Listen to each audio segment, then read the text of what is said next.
اس نے مجھے سلام کیا تو میں اس کے اسلام کا جواب دے کر ٹینا کی طرف متوجہ ہو گیا۔ تم کیسی ہو ٹینا؟ ایک دم فائن، ٹینا مسکرا کر میں اپنے کمرے کی طرف بڑھتے ہوئے نیلم سے بولا، ریشم سے کہو ہمارے لیے ذرا اچھی سی کافی بنائے، رات بہت ہو گئی ہے فکے پتر۔ راجا نے کہا، ریشم تو اب سو چکی ہوگی، مجھے تو شدید بھوک لگی ہے تو کافی کی فرمائش کر رہا ہے۔ پھر وہ نیلم سے بولا، تم کھانے کا انتظام کرو۔ جی صاحب، نیلم نے کہا اور وہاں سے چلی گئی۔ ڈاکٹر شناز وغیرہ اس وقت تک کیوں جاگ رہی ہیں؟ میں نے اپنا کوٹ اتار کر کسی کرسی کی پشت پر ڈالتے ہوئے پوچھا۔ بھائی نواب رفیق احمد شرازی اپنی حویلی میں تشریف لائے ہیں، راجا نے طنزیہ لہجے میں کہا۔ وہ لوگ نواب صاحب کے استقبال کی خاطر جاگ رہی ہوں گی۔ اچھا یہ تن چھوڑو، ناصر کو کال کر کے معلوم کرو کہ وہ اس وقت کہاں ہے۔ یہ کام میں تیرے کہنے سے پہلے کر چکا ہوں، راجا نے جواب دیا۔ ناصر اور احمد شاہ دونوں بس پہنچنے ہی والے ہوں گے۔ یار پھر کچھ صبر کر لے، ہم لوگ ناصر کے ساتھ ہی کھانا کھا لیں گے۔ پھر کچھ صبر کر لے، ہم لوگ ناصر کے ساتھ ہی کھانا کھا لیں گے۔ میں نے گرم پانی سے غسل کیا تو میری ساری تھکن اتر گئی۔ یوں بھی صد بدائی پہنچ کر مجھے عجیب سے سکون کا احساس ہوا تھا۔ میں باتھ روم سے نکلا تو نیلم کھانا لگا چکی تھی، ناصر اور احمد شاہ بھی پہنچ چکے تھے۔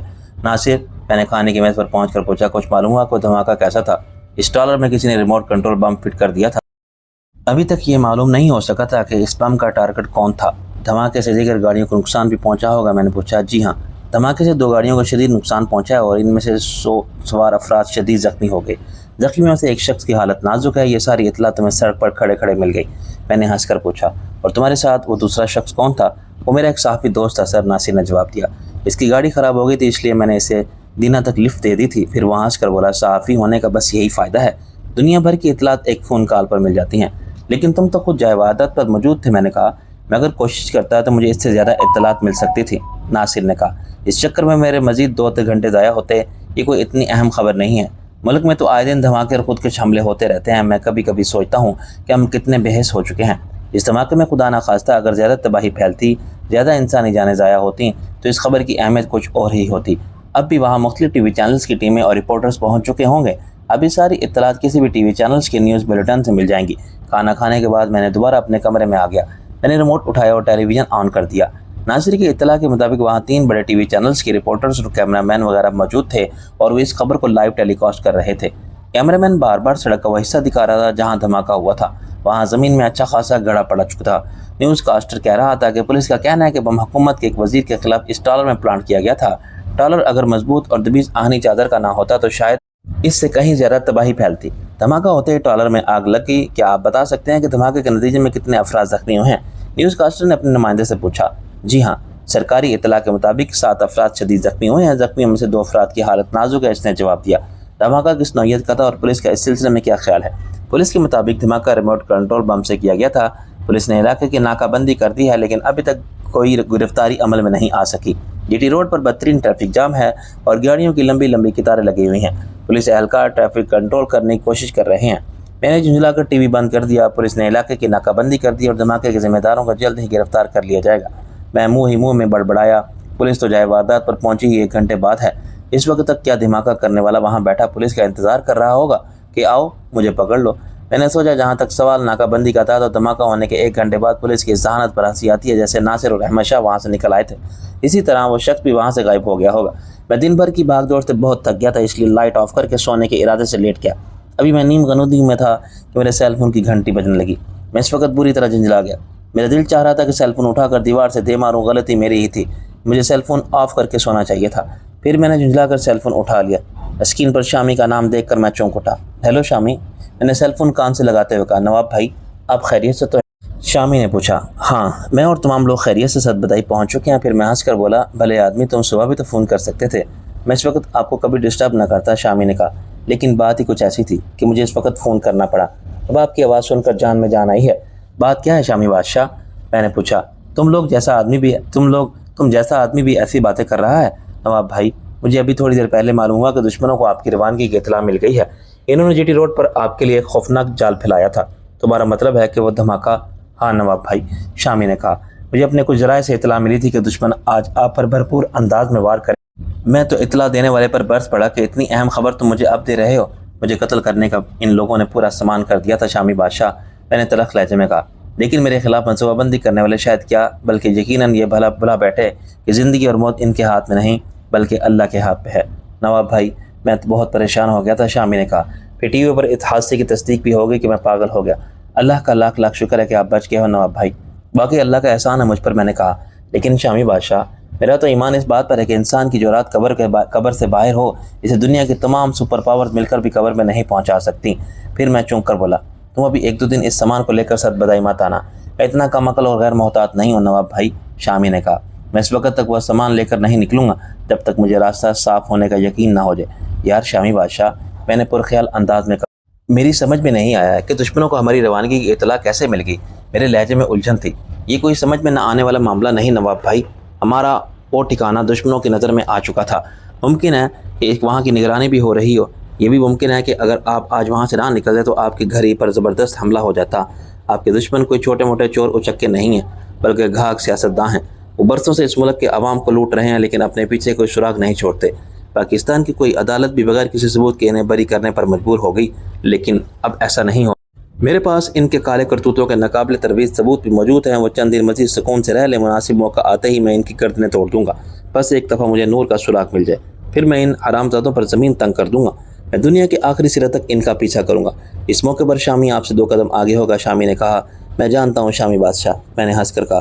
میں نے یوں ہی تو تم پر اعتماد نہیں کیا۔ پھر میں نے کچھ توقف کے بعد کہا، خیریت معلوم کرنے کا بہت بہت شکریہ شامی اپنا نواب بھائی، اب آپ غیروں والی بات کر رہے ہیں۔ شامی نے کچھ خفگی سے کہا، اچھا آپ ناراض ہونے کی ضرورت نہیں، آپ صبح فون پر بات ہوگی۔ نواب بھائی، مجھے تو بالکل دھیان نہیں رہا کہ اس وقت آپ سو رہے ہوں گے۔ اوکے شامی، میں نے ہنس کر کہا، اپنا خیال رکھنا۔ یہ کہہ کر میں نے سلسلہ منقطع کر دیا۔ اب نیند میری آنکھ سے اڑ گئی، جسے پر تھکن طاری تھی، لیکن دماغ مختلف خیالات کی اماج گاہ بنا ہوا تھا۔ آخر مجھ پر حملہ کون کرا سکتا ہے؟ کسے معلوم تھا کسی کے میں سد بدائی کے لیے نکل رہا ہوں؟ کہیں یہ خبر نادانستگی میں میرے ہی کسی اعتماد کے آدمی نے تو لیک نہیں کر دی؟ میں نے پولیس انسپکٹر کو بھی بتایا تھا کہ مجھے سد بدائی جانا ہے، لیکن میں نے اسے دن اور وقت نہیں بتایا تھا۔ پھر مجھے خیال آیا کہ میں نے ناصر سے کہا تھا فون پر، اس پولیس انسپکٹر کو اطلاع دے دو کہ میں سد بدائی جا رہا ہوں۔ وہ میرے مقتول گارڈز کی ڈیڈ باڈی لا رہا تھا، لیکن یہ اطلاع تو ناصر نے اس وقت دی تھی جب ہم لاہور سے سد بدائی کے لیے روانہ ہو چکے تھے۔ کہ اتنی جلدی وہ لوگ اس دھماکے کی منصوبہ بندی کر سکتے تھے؟ یہ ممکن نہیں تھا۔ پھر کیسے انہیں اطلاع مل گئی کہ میں سد بدائی جا رہا ہوں؟ میں سوچتا رہا اور الجھتا رہا۔ نیند میری آنکھوں سے اڑ چکی تھی، لیکن جسم پھوڑے کی طرح دکھ رہا تھا۔ میں نے سوچا کہ ہاسپٹل جا کر خواب آور گولیاں لے لوں، اس وقت کوئی نہ کوئی ڈاکٹر تو ڈیوٹی پر ضرور ہو۔ فضا میں اس وقت اچھی خاصی خنکی تھی۔ میں نے اپنا سلیپنگ گاؤن پہنا اور کمرے سے باہر نکل آیا۔ میں ہاسپٹل کی طرف بڑھا تو مجھے ایسا لگا جیسے کوئی اور بھی میرے تعاقب میں آ رہا ہو۔ میں ایک دم مرا تو میرے پیچھے آنے والا ساکت ہو گیا۔ وہ احمد شاہ تھا۔ دن بھر کی بھاگ دوڑ کے بعد اب وہ نائٹ ڈیوٹی بھی دے رہا تھا۔ مجھے اس پر ترس آ گیا۔ میں کوئی روایتی اور ظالم جاگیردار تو تھا نہیں کہ بس اپنی حفاظت کے لیے اپنے گارڈز کو جانور سمجھتا، ان سے یہ توقع رکھتا کہ وہ روبوٹ ہیں۔ احمد شاہ بھی میری طرح انسان تھا، میرے مقابلے میں اس نے دن بھر کہیں زیادہ بھاگ دوڑ کی تھی اور اب رات کے اس پہر بھی وہ ڈیوٹی پر موجود تھا۔ احمد شاہ، میں نے آہستہ سے اسے آواز دی۔ وہ فوراً ہی میرے سامنے پہنچ گیا۔ یس سر، تمہیں یہاں نائٹ ڈیوٹی کے لیے کس نے بھیجا ہے؟ میں نے سرد لہجے میں پوچھا۔ کسی نے بھی نہیں سر، احمد شاہ نے جواب دیا۔ ایک دفعہ آپ ہی نے تو حکم دیا تھا کہ آج کے بعد احمد شاہ رات کے وقت میرے کمرے پر پہرا دے گا۔ مجھے اپنی بات یاد آ گئی۔ میں نے کہا، اس کا مطلب یہ بھی نہیں احمد شاہ کہ تم دن رات جاگتے رہو، حویلی میں دوسرے گارڈ بھی تو موجود ہیں، تم جا کر آرام کرو اور سرور کو اپنی جگہ بھیج دو۔ یس سر، احمد شاہ نے مستعدی سے جواب دیا اور وہاں سے چلا گیا۔ میں بھی ہاسپٹل کی طرف روانہ ہو گیا۔ ہاسپٹل کا فاصلہ یہاں سے زیادہ نہیں تھا۔ ڈاکٹر شہناز، شیلا اور دوسرے ڈاکٹر دن میں کئی مرتبہ یہ فاصلہ طے کرتے تھے۔ میں شاید اس دن بہت تھکا ہوا تھا۔ میرا ذہن اگر تھکن کا شکار ہو تو پورا جسم ٹوٹنے لگتا ہے۔ ہاسپٹل کی عمارت میں داخلے کے لیے شیشے کا دروازہ لگا تھا۔ میں اس دروازے کو دھکیل کر کوریڈور میں داخل ہوا تو ڈیوٹی روم سے مجھے شہلا کی آواز سنائی دی۔ شہناز باجی، آپ کب تک اس گھورک دندے میں الجھی رہیں گی؟ کب تک اپنے جذبات کا خون کرتی رہیں گی؟ یہاں کے معاملات تو مجھے سلجھتے ہوئے نظر نہیں آتے، تو کیا آپ مزید 5-10 سال تک حالات بہتر ہونے کا انتظار کرتی رہیں گی؟ شہلا کا ایک ایک لفظ ذہن بھر کر میرے کانوں میں اتر رہا تھا۔ شہلا، شہناز نے سخت لہجے میں کہا، تم میرے اس مشن کو گورکھ دندہ کہہ رہی ہو؟ تم اگر یہاں سے فیڈ اپ ہو گئی ہو، بیزار ہو گئی ہو تو تم شوق سے واپس جا سکتی ہو۔ ہم نے تمہیں کوئی باندھ تو نہیں لیا کہ تم اس ہاسپٹل میں جاب کرنے پر مجبور ہو۔ میرا یہ مطلب نہیں تھا باجی، شہلا نے جلدی سے کہا۔ یہاں کام کرنے تو میں اپنی خوشی سے آئی تھی، اور یقین جانی میں یہاں بہت خوش ہوں۔ میرا اشارہ تو ان حالات کی طرف تھا جس سے نواب صاحب نبرد آزما رہے ہیں۔ میں تو آپ کی اور راجہ بھائی کی شادی کی بات کر رہی ہیں۔ وہ سانس لینے کو رکی، پھر بولی، فرض کیجیے یہاں کے حالات مزید 5 سال تک اسی طرح غیر یقینی صورتحال میں چلتے رہے تو کیا آپ؟ شہلا، تم مجھ سے بہت چھوٹی ہو، تمہیں یہ حق کس نے دیا کہ تم میرے نجی معاملات میں دخل اندازی کرو؟ میں صبح ہوتے ہی تمہیں لاہور بھجوا دوں گی۔ باجی پلیز، میرا یہ مطلب نہیں تھا، میں تو محض آپ کے خیال سے کہہ رہی تھی۔ شہلا کی آواز گلوگیر ہو گئی۔ پہلے تو میں نے سوچا کہ واپس چلا جاؤں، لیکن میرے سر میں اب شدید درد شروع ہو گیا تھا اور کن پٹیاں گویا چٹک کر رہ گئی تھی۔ میں ایک دفعہ پھر داخلی دروازے سے باہر نکلا اور اپنی انگلیوں کے جوڑ سے شیشے پر دستک دے کر بولا، ارے بھائی یہاں کوئی ہے؟ شہناز کا کمرہ صدر دروازے سے بالکل ساتھ تھا۔ اس کے کانوں میں میری دستک پہنچی ہوگی اور میری آواز بھی۔ میں نے وہ جملہ بھی دروازہ تھوڑا سا کھول کر ادا کیا تھا۔ کون ہے؟ اندر سے شہلا کی آواز سنائی دی۔ پھر ٹائلوں والے فرش پر اس کی چپلوں کی دھیمی سی آہٹ سنائی دی۔ پھر وہ دروازے پر آ گئی۔ اس نے بڑھ کر دروازہ کھولا اور حیرت سے بولی، نواب صاحب آپ خیریت تو ہے نا؟ ڈیوٹی پر اس وقت آپ ہیں؟ میں نے پوچھا۔ ڈیوٹی پر تو شہناز باجی ہیں، اس نے جواب دیا، میں تو ان کے پاس آ کر بیٹھ گئی تھی، میں آج دن میں بہت زیادہ سوئی ہوں اس لیے نیند نہیں آ رہی تھی، اس نے وضاحت کی۔ میں شہناز کے ڈیوٹی روم کی طرف بڑھا تو وہ بھی دروازے سے باہر آ رہی تھی۔ کیا بات ہے رفیق؟ شہناز نے میرے چہرے کی طرف غور سے دیکھا۔ میرے سر میں شدید درد ہو رہا ہے اور دونوں کن پٹیاں پوری طرح چٹک رہی ہیں، میں نے کہا۔ تم ادھر لیٹ جاؤ، اس نے اپنے کمرے میں لگے ہوئے اس بیڈ کی طرف اشارہ کیا جس پر وہ مریضوں کا معائنہ کرتی تھی۔ اب میں اتنا بھی بیمار نہیں ہوں، میں نے کرسی پر بیٹھتے ہوئے کہا۔ دراصل مجھے نیند بہت زیادہ آ رہی تھی اور تقریباً میں سو گیا تھا کہ ایک ٹیلی فون کی وجہ سے اٹھ گیا۔ اس کے بعد سے نہ صرف نیند اڑ گئی بلکہ سر میں بھی شدید درد شروع ہو گیا۔ شہناز نے میرا بلڈ پریشر چیک کیا تو حیرت سے بولی، مائی گاڈ، تمہارا بلڈ پریشر تو اس وقت اچھا خاصا ہائی ہے رفیق، کیا پریشانی ہے؟ پریشانیاں تو مجھے نہ جانے کیا کیا ہیں، میں نے آہستہ سے کہا۔ اچھا، میں تمہیں خواب آور گولیاں دے رہی ہوں اور بلڈ پریشر کو نارمل کرنے کے لیے ایک انجیکشن دے رہی ہوں، بس سارے خیالات ذہن سے جھٹک کر اطمینان سے سو جانا۔ مجھے تو ایسا لگ رہا تھا جیسے لاہور میں تمہاری نیند پوری نہیں ہوئی، آنکھوں کے گرد بھی ہلکے پڑ گئے ہیں۔ راجہ بھائی کا بھی یہی حال ہے، ان کا ویٹ بھی خاصا کم ہو گیا ہے، ڈاکٹر شہلا نے کہا۔ راجہ تو انتہائی احمق آدمی ہے کہ میرے ساتھ ان پریشانیوں میں گھرا ہوا ہے، میں اسے سمجھا کر تھک گیا ہوں کہ میری وجہ سے اپنی زندگی خراب مت کرو، لیکن اس کی کھوپڑی میں کوئی بات بیٹھتی ہی نہیں۔ ڈاکٹر شہلا نے چونک کر میری طرف دیکھا جیسے اس کی چوری پکڑی گئی ہو، ابھی کچھ دیر پہلے یہی باتیں تو وہ بھی کر رہی تھی۔ اچھا، راجہ کے ذکر کو تو اس وقت چھوڑو، شہناز نے انجیکشن میں دوا بھر کے میرے بازو شرٹ ہٹا دی۔ انجیکشن لگانے کے بعد اس نے مجھے وہ 2 ٹیبلٹس دیں اور بولی، انہیں بھی ابھی کھا لو اور جا کر آرام سے سو جاؤ۔ شہلا نے بڑھ کر جگ سے گلاس بھرا اور میری طرف بڑھا دیا، اس کی آنکھیں میرے چہرے پر جمی ہوئی تھی۔ میں نے گلاس اسے واپس دیا تو وہ ہمدردی سے بولی، نواب صاحب کیا تکلیف بہت زیادہ ہے؟ تکلیف تو اب آہستہ آہستہ کم ہو رہی ہے، میں نے کہا اور کرسی سے اٹھ کر اپنا سلیپنگ گاؤن پہن لگا۔ اب جا کر سو جانا اور اپنا سیل فون آف کر دینا۔ میں تھکے تھکے قدموں سے اپنے کمرے میں لوٹ آیا، میرے ذہن میں اب تک شہلا کے الفاظ گونج رہے تھے۔ میں نے فیصلہ کر لیا کہ ہر قیمت پر راجہ کو شادی کے لیے راضی کر لوں گا۔ شہلا جو کچھ کہہ رہی تھی درست تھا، لیکن مجھے اس سے اس قسم کے رویے کی امید نہیں تھی۔ میں غیر ارادی طور پر ایک دفعہ پھر نہ چاہنے کے باوجود سوچ رہا تھا کہ میں نے تمام سوچوں کو ذہن سے چھڑک دیا اور آنکھیں موند کر سونے کی کوشش کرنے لگا۔ میں اپنا سیل فون پہلے ہی آف کر چکا تھا، میرا سر بھاری ہو رہا تھا، پھر نہ جانے کب مجھے نیند آ گئی۔ میری آنکھ کھلی تو دیوار گر گھڑی 12 بجا رہی تھی۔ کمرے میں خاصی روشنی تھی، شاید نیلم یا ریشم میں سے کسی نے کھڑکیوں کے پردے ہٹا دیے تھے۔ میری یہ ہدایت تھی کہ صبح کے وقت میرے کمرے کی کھڑکیوں سے پردے سرکا دیے جائیں۔ میرا سر اب تک بھاری ہو رہا تھا۔ میں اٹھ کر باتھ روم میں گیا اور گرم پانی سے دیر تک غسل کرتا رہا۔ نہانے سے کسل مندی خاصی حد تک کم ہوگی۔ میں کمرے میں پہنچا تو راجہ کرسی پر بیٹھا جھول رہا تھا۔ اس نے میری طرف دیکھا اور تنزیہ لہجے میں پوچھا، فیکے پتر، رات سونے سے پہلے کیا تو نے بھنگ کے 2-3 گلاس چڑھا لیے تھے؟ یار وہ بھنگ تھی کیا واقعی؟ میں نے ہنس کر کہا، مجھے تو ڈاکٹر شہناز نے کھلائی تھی۔ اس وقت ریشم نے کمرے میں جھانکا اور بولی، صاحب جی ناشتہ لاؤں؟ یہ ناشتہ کا وقت ہے، راجہ نے آنکھیں نکالی۔ صاحب جی میں تو، تم ناشتہ لے کر آؤ ریشم، میں نے اس سے کہا۔ میں ناشتے سے فارغ ہو چکا تو راجہ نے مجھے بتایا، فیکے پتر آج صبح پولیس کی ایک وین ہمارے ہلاک شدہ گارڈز کی ڈیڈ باڈی لے کر آئی تھی۔ ہاں یار، میں چونک کر بولا، ابھی تو اس کی تجہیز و تفقین بھی ہونی ہے۔ اس کی ڈیڈ باڈی پولیس صبح کے 4 بجے یہاں کر لے کر آئی تھی، راجہ نے کہا۔ ہم اس کی تجہیز و تکفین سے فارغ ہو چکے ہیں۔ میری وجہ سے کتنے انسان موت کی بھینٹ چڑھتے جا رہے ہیں راجہ۔ فیکے پتر تو اس وقت کچھ مت سوچ، شہناز نے منع کیا ہے کہ تیرے ذہن پر زور ذرا بھی دباؤ نہیں پڑنا چاہیے۔ شہناز کا نام سن کر مجھے شہلا کی گفتگو یاد آئی، واقعی میری وجہ سے راجہ، شہناز اور کتنے ہی لوگ پریشان تھے۔ میں نے راجہ سے کہا، راجہ ایک بات کہوں، برا تو نہیں مانے گا؟ تیری بات پر منحصر ہے یار، راجہ نے بے نیازی سے کہا۔ ہو سکتا ہے میں تیری وہ بات ہنس کر برداشت کر لوں، اور فیکے پتر یہ بھی ہو سکتا ہے کہ میں وہ بات سن کر تیرا سر توڑ دوں۔ راجہ کے لہجے میں شوخی تھی۔ تو جانتا ہے کہ میں برا مانتا ہوں تو نخریلی لڑکیوں کی طرح منہ نہیں پھیلاتا، بلکہ سامنے والے کا منہ توڑنے کی کوشش کرتا ہوں۔ اب بول، اس بات کو مذاق میں مت لینا راجہ، میں بہت سیریس ہوں۔ اب پھوڑ بھی چک، راجہ نے جھنجھلا کر کہا۔ میں تیری بات پر برا مانوں یا نہ مانوں، لیکن تیرے اس انداز پر ضرور برا مان جاؤں گا۔ تو شہناز سے شادی کر لے، میں نے سنجیدگی سے کہا۔ میں شہنازی سے شادی کروں گا یار، راجہ نے تصحیح کم اس لہجے میں کہا۔ فیکے پتر تجھے یہ شبہ کیوں ہو گیا کہ میں کسی اور سے شادی کرنے والا ہوں؟ سیریس ہو جائے یار راجہ، میں نے جھنجھلا کر کہا۔ تو شہناز سے اسی ہفتے شادی کر لے، میں نے کہا۔ یہ میری خواہش ہے۔ تو یوں کہہ رہا ہے جیسے فلموں میں بیمار مائیں اپنے بیٹوں کی خوشامد کرتی ہیں کہ بیٹا شادی کر لے، یہ میری زندگی کی آخری خواہش ہے تاکہ میں آرام سے مر سکوں۔ ہاں یہ میری زندگی کی آخری خواہش ہے، میں نے چیخ کر کہا۔ تجھے شہناز سے شادی کرنا پڑے گی۔ تو نے کوئی ایسا ویسا خواب تو نہیں دیکھ لیا فیکے پتر؟ راجہ نے ہنس کر کہا۔ ویسے خوابوں کی تعبیر ہمیشہ الٹی ہوتی ہے، بات کو مذاق میں مت اڑا یار راجہ، میں نے کہا۔ تجھے اسی ہفتے شادی کرنا ہوگی، میں نے ایک ایک لفظ پر زور دے کر کہا۔ راجہ نے چونک کر مجھے دیکھا، پھر سنجیدہ ہو کر بولا، اور اگر میں ایسا نہ کروں تو پھر تیرے اور میرے راستے الگ ہوں گے۔ میں نے یہ جملہ بھی انتہائی سنجیدگی سے کہا۔ راجہ چند لمحے تک مبہوت ہو کر مجھے دیکھتا رہا، پھر بولا، اگر ہماری برسوں کی دوستی محض اس ایک بات پر قائم تھی تو مجھے افسوس ہو رہا ہے کہ میں نے تجھ سے دوستی کیوں کی۔ وہ چند لمحے توقف کے بعد بولا، ایسے کتنے ہی موقع ہیں جب میں نے تجھ سے کہا کہ فیکے شادی کر لے۔ میں نے تو وہ بات مذاق میں نہیں کہی تھی یار، لیکن تو نے تو یا تو ہر بات کو مذاق میں اڑا دیا یا پھر میری تجویز پر کان نہ دھرے۔ کیا میں نے دوستی ختم کرنے کی بات کی یار؟ وہ بات اور تھی، میں نے کہا۔ کیا واقعی؟ راجہ نے منہ بنا کر کہا۔ اس لیے کہ تو نواب اور لاڈ ہے، اور بڑے لوگ اپنے غریب دوستوں کی بات سن تو لیتے ہیں لیکن اسے جوتے کی نوک پر مارتے ہیں۔ بات کو دوسرا رنگ دینے کی کوشش مت کر راجا، میں نے چیخ کر کہا۔ تجھے میری بات ماننا ہی پڑے گی، اس سے پہلے ہی میں یہاں سے چلا جاؤں گا۔ راجا نے کہا، میری اور تیری دوستی یہیں تک تھی، راجا نے بھرائی ہوئی آواز میں کہا اور بچوں کی طرح آنسو بہانے لگا۔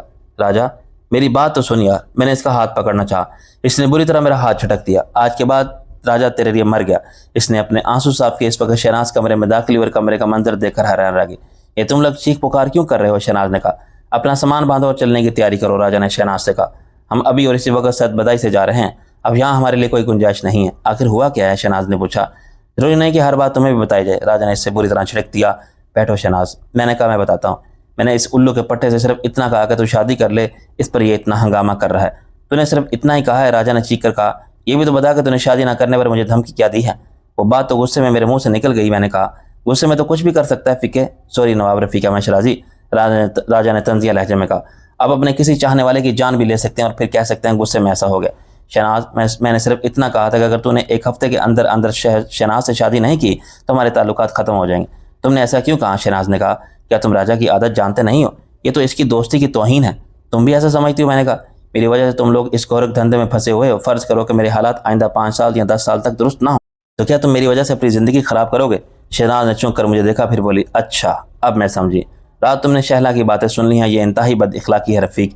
میں نے جان بوجھ کر ایسا نہیں کیا۔ میں نے کہا، میں تو محض اتفاق سے وہ باتیں سن لی، اسے بھی یہاں بہت تکلیف ہے۔ تم ڈاکٹر شہلا کو بھی پہلی فرصت میں لاہور روانہ کر دو۔ میرے مسائل اور میری دشمنیاں آخر دوسرے کیوں نبھائیں؟ یہاں تو ایک طرح سے وہ قلعہ بند ہو کر رہ گئی ہے، کوئی سوشل لائف نہیں ہے، نہ کہیں آنا نہ کہیں جانا۔ وہ بیچاری تو حویلی سے باہر بھی نہیں نکل سکتی۔ راجا حیرت سے منہ پھاڑے میری باتیں سن رہا تھا۔ اس نے کہا، فیکے پتر، یہ تم لوگ کیا باتیں کر رہے ہو؟ کیا کہا ہے شہلا نے؟ ڈاکٹر شہلا کو شہناز کی بہت فکر ہے، میں نے کہا، اور وہ بھی ایک طرح سے ٹھیک ہی کہہ رہی تھی۔ میرے مسائل کی سزا تم لوگ کیوں بھگتو؟ وہ بیچاری تو شہناز کی ہمدردی میں ہی کہہ رہی تھی، تم کھل کر بات کیوں نہیں کرتے؟ راجا نے کہا۔ وہ اس وقت شدید غصے میں تھا۔ اس کی علامت یہ تھی کہ وہ غصے میں مجھے تو کی بجائے تم یا آپ کہہ کر مخاطب کر رہا تھا۔ میں نے تو کھل کر بات کی تھی راجا، میں نے کہا، اس لیے تو میں تیری شادی پر زور دے رہا۔ میرے کیے کی سزا آخر تم لوگ کیوں کب تک بھگت سکتے ہو؟ یہ تم کیسی بہکی باتیں کر رہے ہو رفیق؟ ڈاکٹر شہناز نے کہا۔ شیلا بھی بچی ہے، کم عقل ہے، وہ نہ سمجھی میں کچھ ایسی باتیں کر گئی تو تم اتنا برا مان گئے؟ میں نے بالکل برا نہیں مانا، بلکہ میں تو شرمندہ ہو گیا ہوں۔ اس کی ایک بات درست تھی، میں آج ہی شیلا کو لاہور بھجوا دیتی ہوں۔ شہناز نے کہا۔ وہ تو خیر جائے گی ہی، میں نے کہا، لیکن میں جو کچھ کہہ رہا ہوں وہ تم بھی کیسی بچوں والی باتیں کر رہے ہو رفیق؟ شہناز نے جھنجلا کر کہا، تم ہر طرف سے مصیبتوں میں گھرے ہوئے اور ہم شادی رچا کر بیٹھ جائیں؟ مصیبتیں تو اب میرے ساتھ ہی چلیں گی۔ اگر نور موجود ہوتی تو خدا کی قسم میں خود بھی شادی کر لیتا۔ شادی کرنے سے کیا مصیبتوں میں اضافہ ہو جائے گا یا کمی واقع ہو جائے گی؟ اچھا یہ بات ہے تو تمہاری ایک شرط ہے؟ شہناز نے کہا۔ ہماری کوئی شرط نہیں ہے، راجا نے کہا۔ شرطیں وہاں پیش کی جاتی ہیں جہاں کوئی تعلق ہو۔ نواب صاحب تو اپنی ایک شرط کے ذریعے ہر تعلق ختم کر چکے ہیں، تم چلنے کی تیاری کرو، تم دونوں ہی بچے ہو۔ شہناز بھنا کر بولی، تمہیں اگر یہاں رہنا ہے تو شوق سے رہو۔ راجا کھڑا ہو گیا، میں جا رہا ہوں۔ تمہیں کیا ہو گیا ہے راجا؟ شہناز نے بے بسی سے کہا، کیا تم رفیق کے بغیر زندہ رہ سکو گے؟ اگر یہ زندہ رہ سکتا تو میں زندہ کیوں نہیں رہ سکتا؟ راجا نے کہا۔ یہ الو کا پٹھا تو بکواس کر رہا ہے، میں نے کہا، یہ لاتوں کا بھوت ہے، باتوں سے نہیں مانے گا۔ نواب صاحب، راجا بھی پھر کر بولا، اپنی زبان کو لگام دیں۔ میں نے آج تک کسی بڑے سے بڑے نواب، جاگیردار، سیاستدان اور بیوروکریٹ سی گالیاں نہیں سنی، بلکہ انہیں گالیاں دی ہیں۔ راجا، میں نے بھی پھر کر کہا اور زناٹے کا ایک تھپڑ اس کے چہرے پر رسید کر دیا۔ تو مجھے اس سے بڑی اور کیا گالی دے گا؟ تو جاتا ہے تو چلا جا، میں نے بھرائی ہوئی آواز میں کہا۔ میں سمجھ لوں گا کہ جیسے میرے والدین مر گئے، دوسرے چچا مر گئے اور ایک دوست بھی مر گیا، پھر کون جانے میری زندگی بھی کتنی ہے۔ جا، اب میں تجھے نہیں روکوں گا۔ میرے آنسو بہنے لگے۔ تو نے آج پرسوں کی دوستی کو خاک میں ملا دیا راجا، میں نے روتے ہوئے کہا۔ میں نے تو اس سے مان کے ساتھ یہ شرط رکھی تھی کہ تو دوستی کی لاج رکھے گا، تو نے تو مجھے میری ہی نظروں میں گرا دیا۔ تو مجھے نواب ہونے کا تانا دے رہا ہے، جب تجھ سے دوستی ہوئی تو میں کہاں نواب تھا، کہاں کا لاٹ تھا؟ ہم دونوں تو میلوں پیدل چلتے رہے۔ میں تو اب تک تجھے وہی راجا سمجھ رہا تھا، لیکن تو اب ملک کا ایک نامور صحافی ہے نا، تیرے قلم کی کاٹ سے بڑے بڑے سیاستدان ڈرتے ہیں، تو پھر مجھے بھی ڈرنا چاہیے یار۔ میں نے قمیض کی آستین سے اپنے آنسو صاف کیے اور بولا، جا راجا، اب میں نہ تجھے روکوں گا اور نہ شہناز کو۔ میں تو تم دونوں کا احسان مند ہمیشہ رہوں گا کہ تم نے ایک طویل عرصے تک میرے ساتھ رہ کے صعوبتیں برداشت کی، سختیاں جھیلیں، اس کے لیے مجھے معاف کر دینا۔ ہاں، میں ایک وصیت ضرور کروں گا، اگر میں مر جاؤں تو راجا کو میرا یہ مکروہ چہرہ نہ دکھایا جائے۔ یہ کہہ کر میں کمرے سے باہر نکل گیا۔ رفیق سنو تو، رفیق، شہناز آواز ہی دیتی رہ گئی۔ میں وہاں سے سیدھا باغ میں آیا، میری سمجھ میں نہیں آ رہا تھا کہ میں کیا کروں، کہاں جاؤں۔ دنیا اس وقت مجھے بے رنگ لگ رہی تھی۔ میں اضطراب کے عالم میں باغ کے ایک سنگل بینچ پر بیٹھ گیا، لیکن پھر بھی میرے اضطراب میں کوئی کمی واقع نہیں ہوئی، تو میں اٹھ کر ٹہلنے لگا۔ اس وقت مجھے نیلم دکھائی دی، وہ میری ہی طرف آ رہی تھی۔ میں نے اس پر کوئی دھیان نہ دیا اور جیب سے سگریٹ کا پیکٹ نکال کر ایک سگریٹ نکالا اور اسے سلکھانے لگا۔ نیلم میرے نزدیک آ کر رک گئی اور جھجکتے ہوئے بولی، صاحب جی